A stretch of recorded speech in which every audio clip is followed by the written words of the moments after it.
Et pour 6 minutes.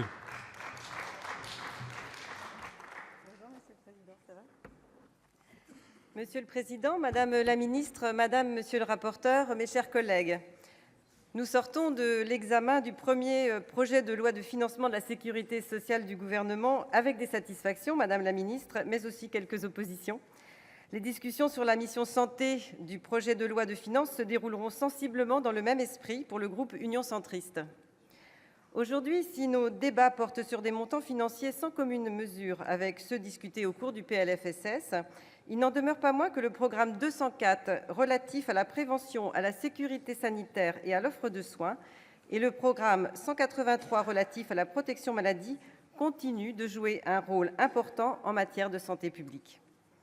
Malgré une enveloppe restreinte, les moyens consacrés à la mission santé augmentent de manière significative, plus 12% pour 2018, dépassant ainsi les 1,4 milliard d'euros en autorisations d'engagement. Cette hausse globale marque des situations contrastées au sein de chacun des programmes.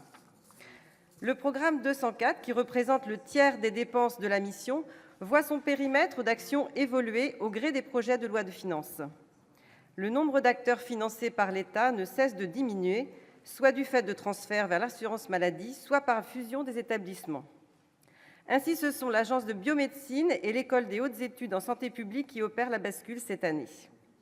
Attention à ne pas déséquilibrer durablement cette mission. Le nombre d'opérateurs sanitaires est divisé par 2 en un an, notamment grâce à la création de l'Agence nationale de santé publique, l'ANSP, par fusion de 3 établissements. Ce travail de simplification était attendu et semble opérant, je m'en réjouis. L'augmentation des crédits du programme en charge de la prévention est une bonne nouvelle, 4 ans après sa dernière hausse. Mais elle doit être relativisée puisqu'elle vise essentiellement à financer le dispositif d'indemnisation des dommages imputables à la dépakine. Madame la ministre de la Santé milite pour passer de la logique de parcours de soins à celle de parcours de santé. Je partage pleinement cette analyse. Nous devons quitter le tout curatif et investir massivement dans la prévention. Aussi, je m'inquiète que ces crédits ne soient plus sanctuarisés. L'ANSP doit s'imposer comme un acteur clé en ce domaine. Enfin, il y a 2 ans, je dénonçais la réduction dangereuse du fonds de roulement de l'Agence nationale de sécurité du médicament, alors que dans le même temps, elle montait en compétences. Je salue donc la décision d'augmenter les crédits versés à l'ANSM.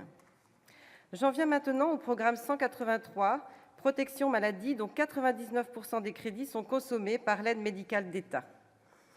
Je vous remercie d'avoir rappelé, et ça a été fait aussi par mon collègue Michel Amiel, d'avoir rappelé avec force que l'AME est une nécessité. Humanitaire d'abord, parce que quel médecin peut refuser de soigner un patient quel qu'il soit ? Une nécessité sanitaire, pour éviter que des affections contagieuses ne s'étendent. Une nécessité, enfin, économique, car plus une maladie est traitée précocement et moins elle coûte à la société. L'AME est nécessaire, oui. Doit-on s'interdire de discuter de son fonctionnement et de son financement ? Non. La dépense d'AME a en effet progressé irrémédiablement de 40% entre 2009 et 2016, et ces crédits ont fait l'objet d'une sous-évaluation systématique sous le précédent quinquennat. Il convient donc de parvenir à maîtriser enfin les crédits de ce programme. À court terme, l'engagement de sincérité du Gouvernement, en augmentant significativement le budget de l'AME pour 2018, plus 13%, est donc à saluer.